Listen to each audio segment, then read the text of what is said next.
Hey my little party animals, hiphiprenee here today with a brand new speed build for you, and today we are doing what I am calling the blue bi-level home.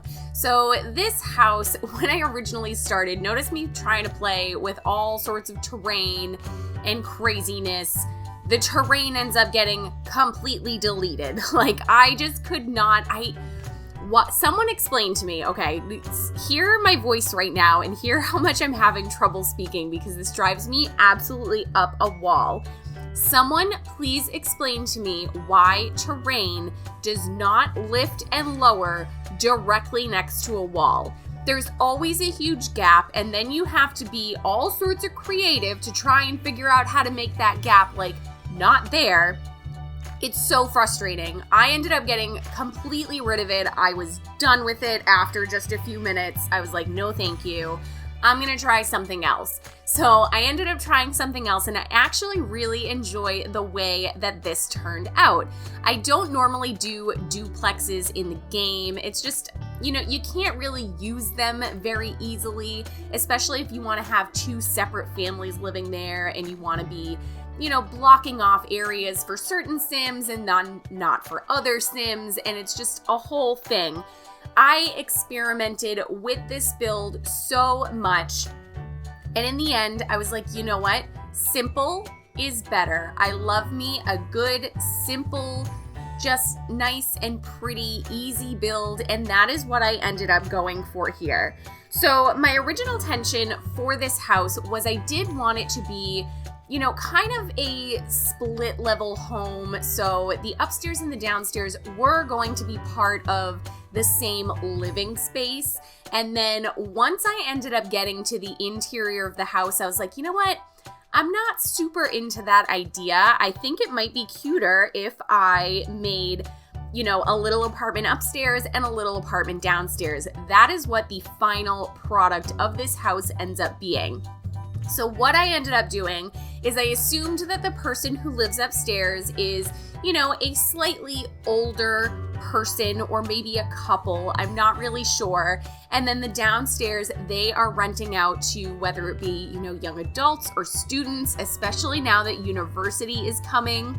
Something like that little bit of a storyline is very cute and goes really well with what we are going to be getting soon in The Sims. So the downstairs is a nice little student apartment where the upstairs is for the person that lives here.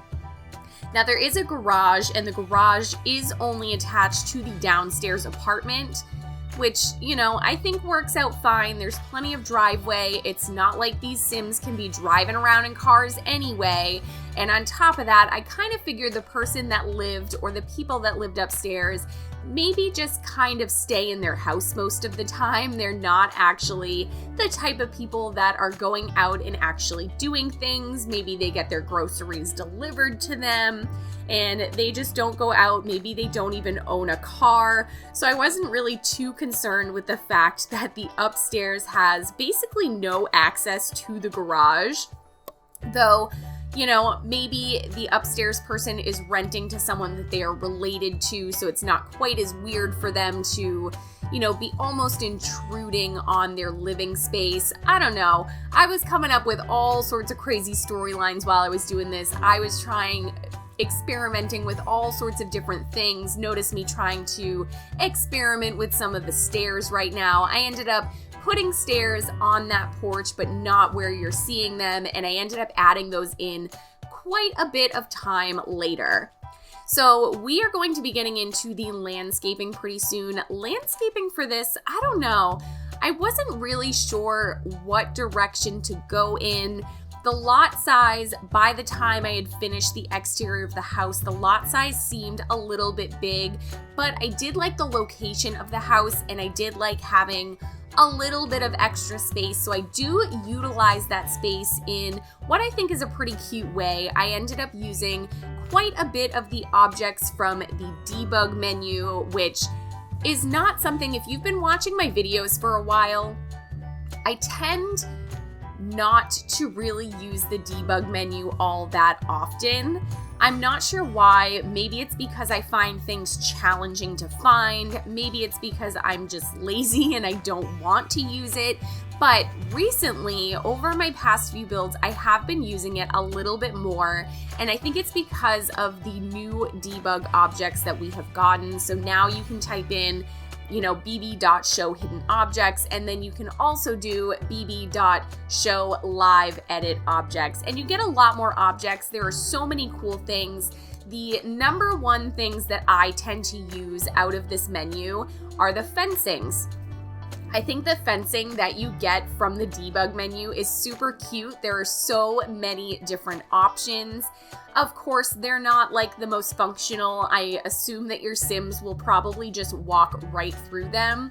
But like this fencing right here, where it's just kind of like, an old rickety fence that's kind of falling down, and it doesn't look like it's super well maintained. It's perfect for this little garden area. This is exactly what I want in a garden area, is just this little, kind of slipshod fencing that, maybe somebody woke up one morning and they were like, oh, I should probably put some kind of fence around my garden. And they just kind of used whatever pieces of wood they had lying around their home, in their workshop, or whatever they could find for really, really cheap.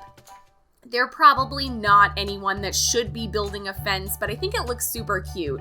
So over in all of this extra space over here, I ended up doing just a little kind of gardening area. I thought this was super cute, especially for the fact that the upstairs, I was kind of thinking, they're homebodies, they're a little bit older, maybe they grow their own food even. So I thought this area was super, super adorable. I really enjoy it, and I was excited that I was able to find a way to take up some of that space without having to do a ton of crazy landscaping, because landscaping, first off, I'm not super great at it, but on top of that, I also don't really like doing it. Like, if I could hire somebody to just landscape all of my houses and I can build them and then I can just go in and furnish them, I would be super excited, because I am not a huge fan of landscaping. Let me know down in the comments below what you guys think of landscaping. Is it something that you enjoy? Is it something that maybe you don't enjoy quite as much? It's my least favorite part of the building process. So again, I was pretty excited that I was able to find some things to take up some space while also making it look like, it's actually a real life house, because that is what I try to do on my channel. If you've not been on my channel for a while, maybe you don't know this about me. I am not, an overly creative kind of person. I don't go in and make all these big, crazy, ridiculous builds that are, unusable or just not realistic. I really, really love creating realistic homes that you could drive down the street and be like, oh, hey, I want to build that in my game, and then you build it in your game. So I think this house is super cute. I feel like it's super realistic. This is definitely something I would see in the area that I live in. I pass by quite a few houses that look, not exactly like this, but they are pretty similar, and I enjoy how this one turned out. So we are going around and just kind of coming up with some sort of a layout here. And again, this is where I decided that the upstairs and the downstairs were going to be two separate little areas. So they're going to be two separate homes. The upstairs is going to have all of the amenities that you need, as well as the downstairs having all of the amenities that you need.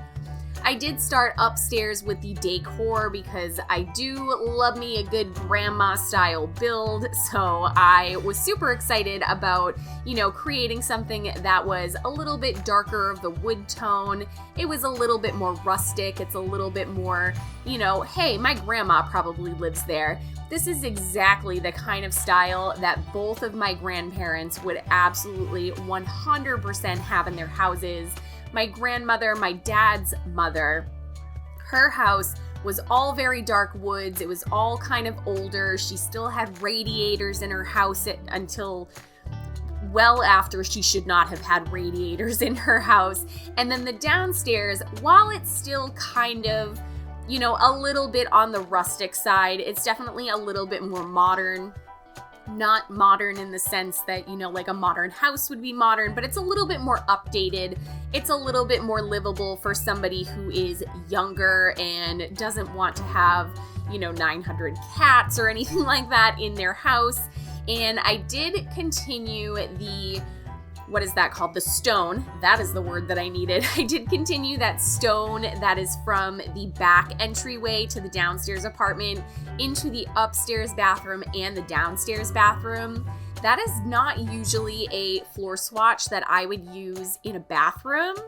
I feel like it's a very entryway kind of stone, or even something that you would use for a pathway outside. But I don't know, something about this build really made me want to use it on the interior, and I think it turned out pretty darn cute. So we started upstairs with this bathroom here. They do not have a standing shower upstairs. They do have one, however, downstairs, and downstairs does not have the bathtub. So, you know, I guess if you moved your Sims into this house, then your Sims from downstairs could easily go upstairs and use that bathroom, and vice versa if they really wanted to. But I wasn't building this house with the intention of ever actually playing in it, like I do with most of my builds. I don't play the game a ton, and I don't play in my houses a ton. That being said, I did test this build a little bit, and it seems to all work totally fine. I did not go, you know, super overboard with the decorations in this or anything. I did want it to look like it was lived in, but I didn't want it to look like it was overly cluttered in either of the apartments. I didn't feel like either of the apartments really needed something that was just over the top clutter everywhere. Although upstairs, I mean, you could definitely turn this upstairs into a really solid hoarder house, and I think it would fit the aesthetic very well. It's just not quite what I was going for with this. So in the upstairs, I did go with a darker kitchen, and they have just a little tiny dining room table off to the side of the kitchen. And the main focus of this upstairs is certainly the living room. This is my favorite area in the entire house. I don't know what it is about this little area, but I just think it turned out so cute, and it's not my normal aesthetic. My normal aesthetic when building is definitely, you know, bright whites, a lot of blues and that kind of thing. And I don't know, using the dark green and the yellow with kind of the yucky looking couches that you can get at the flea market, I really feel like this worked out very well for what I was trying to accomplish. I love this living room.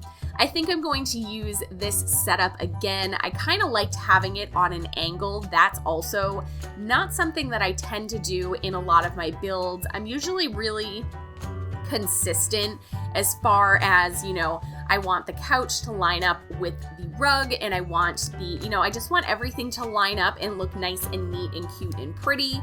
And this build to me feels a little bit more lived in. It's a little bit more realistic. Sometimes you just don't have the space or the want or the need to make everything, you know, line up perfectly with the walls or what have you.